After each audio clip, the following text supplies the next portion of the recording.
Darkwing Blast! All of the imports and exclusives are here, and they're definitely interesting, that's for sure.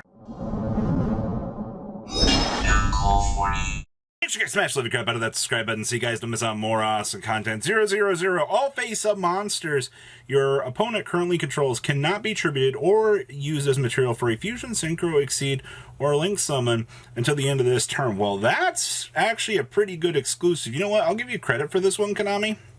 On a quick play spell card that basically invalidates everything on the opponent's field, it's pretty good. I mean, yeah, it's locked behind a secret rare, but I think that that's fine. I'm not going to complain about that too crazily much.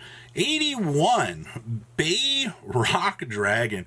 If a monster or monsters you control or in your hand is destroyed by battle or card effect, you can special summon this card from your hand. Okay, I guess. If this card in its owner's possession is destroyed by an opponent's card, you can target one other dinosaur monster and or rock monster in your graveyard. Special summon it. It's on a level 6 that doesn't have like any extending capabilities going for it whatsoever. I'm a little bit like not the most excited about this. 82. You can reveal this card in one feed monster from your hand, special summon one of them, and discard the other. Okay. When a monster is destroyed by battle involving your fiend monster while this card is in your graveyard, you can add this card to your hand. You can only use this effect of salamander catalyzer once per turn. First of all, this getting the chance to materialize itself is actually pretty solid. I like this quite a lot, Konami. You did pretty good in terms of design for this card. Alright, next up here, we have 83, Tilting Entertainment. This is a level 8 synchro. If this card is synchro summon, you can special summon one level 4 lower pendulum monster from your hand or face up from your extra deck. Okay. At the end of the damage step, when this card or your pendulum monster battles an opponent's monster, but the opponent's monster was not destroyed by battle, you destroy that opponent's monster. I mean, it's 2800 on a level 8 synchro that extends out another card. Like, this isn't terrible. Next up, we have the Destructive Daruma Karma Cannon. Changes many monsters on the field as possible to face-down defense position. Then if either player controls a face-up monster, they must send all face-up monsters they control to the graveyard. This card's actually way better than I initially gave it credit for. The fact that you can actually wipe like link monsters off of the field is actually superb. Like, good job on the design for this one, Konami. This is probably by far one of the most exciting cards in the set to date. Oh boy, Zep Ruby of the Goatee. Banish this card from hand, target one fish monster in your graveyard, banish it during your opponent's next turn. If this card is banished, you can special summon this card. If this card is special summon, alright, immediately as the effect resolves, you can do a fish synchro summon using this card. I've had my 2 cents on the Goatee cards. I'm not too excited for them. I still think that they shot a little bit underneath the bar for these, per se. But I guess Konami's trying. Exeep Omen of the Goatee. This should have been an optional tuner. If a fish monster is banished, you can special summon this card from your hand. You could have done something good here. And then during the standby phase of the next turn, if this card is banished, you can target one of your Goatee trap cards that is banished in your graveyard, and you can set that target back to your field. You could have given this the ability to properly extend while you control a fish monster, and I think people would have been a little bit more happy with this. But all right. Next up, 87. During the main phase, quick effect, you banish 2 fish monsters from your hand or graveyard, especially some of this card from your hand.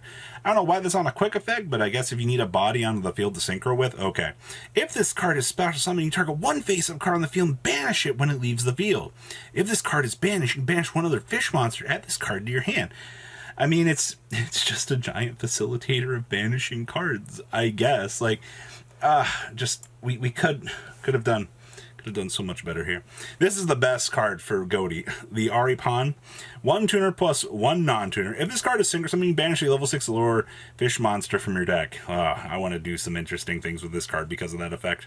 You target 1 fish monster in your graveyard, banish that target. Then you can add 1 fish monster with an equal or lower level from your deck to your hand. First of all, getting the ability to just make this generically is all I care about. I do want to really play this in like some offshoot generic like BS synchro deck just to abuse it. I don't know why this card.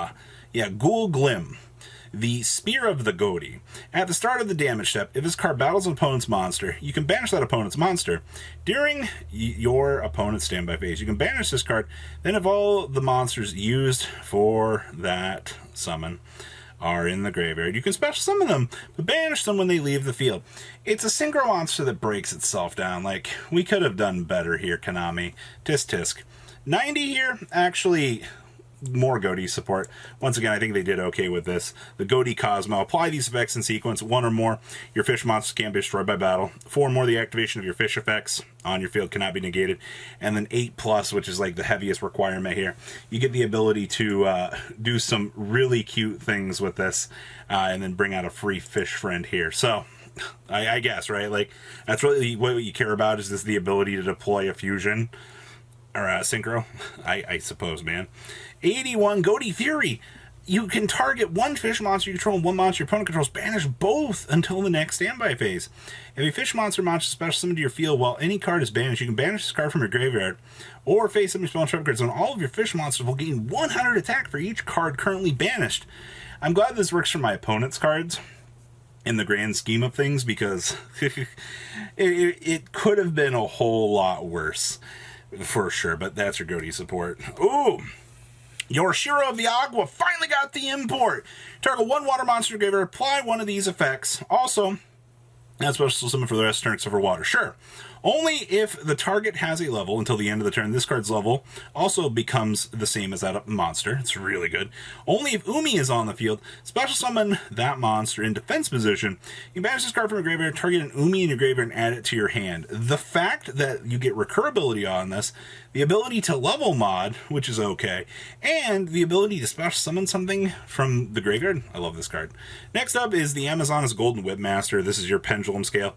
Amazoness monster control gain attack equal to their level times 100. When an attack is declared involving an Amazoness monster, target one spell trap card on the field, destroy it. If this card in the monster zone is destroyed by battle, it gets to go into the pendulum zone. And then if an Amazoness monster special summoned to your field, this card is in your graveyard, you can place this card in your pendulum zone. So you get some recurability back out of this one, but not too crazy on it here. And then the next one here, Amazoness Silver Swordmaster. Amazon monsters will gain attack equal to their level times 100. All right. When an attack is declared involving your Amazoness monster, target one Amazoness spell trap card in your graveyard, add it to your hand. And then if this card in your monster zone is destroyed by battle or card effect, and place it in your pendulum zone. If an Amazoness monster special summoned to your field while this card is in your graveyard, except during damage step, you can place this card in your pendulum zone. So once again, recurable scales for the deck. It's not terrible. Then we got the Amazoness Warchief. If you control no monsters or only Amazoness monsters, special summon this card from your hand. If this card is normal or special summon, you can set one Amazoness spell, trap card, or polymerization directly from your deck. The card's absolutely amazing. You can only attack with Amazoness monsters for the rest of this turn. Sure. It's a level 5 that I can special summon, and then I can search for poly or whatever, like, interactable cards that I might need. Like, that actually seems pretty doable in my opinion. All right, next up here we have number 96, the Amazoness Spiritualist. If this card is in your hand or graveyard, you can target one Amazoness card you control except for Spiritualist, return it to your hand, and if you do, special summon this card. Also, you get locked from the extra deck except for Amazons. If this card is special summoned, you can add one polymerization from your deck to your hand. Okay, basic stuff. I mean, more good stuff for the polymerization department, I suppose. All right, and then number 97 here, the Amazoness Augusta.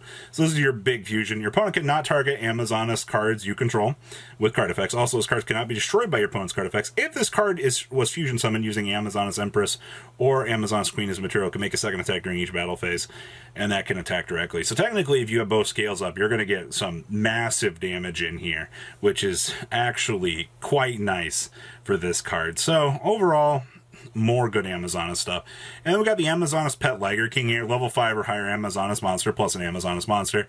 Your opponent's monster cannot attack any other monsters except this one. All right, and then you can target one Amazoness you control and one Amazoness warrior monster in your graveyard. Destroy that card on the field and if you do, special summon the other monster from your graveyard. This card cannot attack the turn you activate this effect. So not too terrible once again, but we're really ramping up some of the overall good stuff here for the Amazon department. And then we get the Secret Arts. Fusion summon one Amazoness fusion monster from your extra deck using monsters that you control as material. My favorite line, at least it works from the hand too. During your main phase, you banish this card from your graveyard. If you fusion summon an Amazoness fusion monster while this card is in your graveyard, you can send one Amazoness monster from your extra deck to the graveyard as material. At least you can sub for, you know, an accurate requirement here. And then we have good stuff here on the side. Fenrir is a ultra rare. Holy moly, man. I did not expect to see that. All right, like absolutely amazing. And straight off the bat here, we got 3 starlights. Rule Carlos is a starlight, amazing. The Labyrinth is a starlight as well, and the Ecclesia or Cartesia ended up being a starlight as well. Absolutely amazing. So, what do you guys think? Please comment down below what you guys think, and I'll see your beautiful faces back here later in the day, guys. Peace out. Patrons, thank you.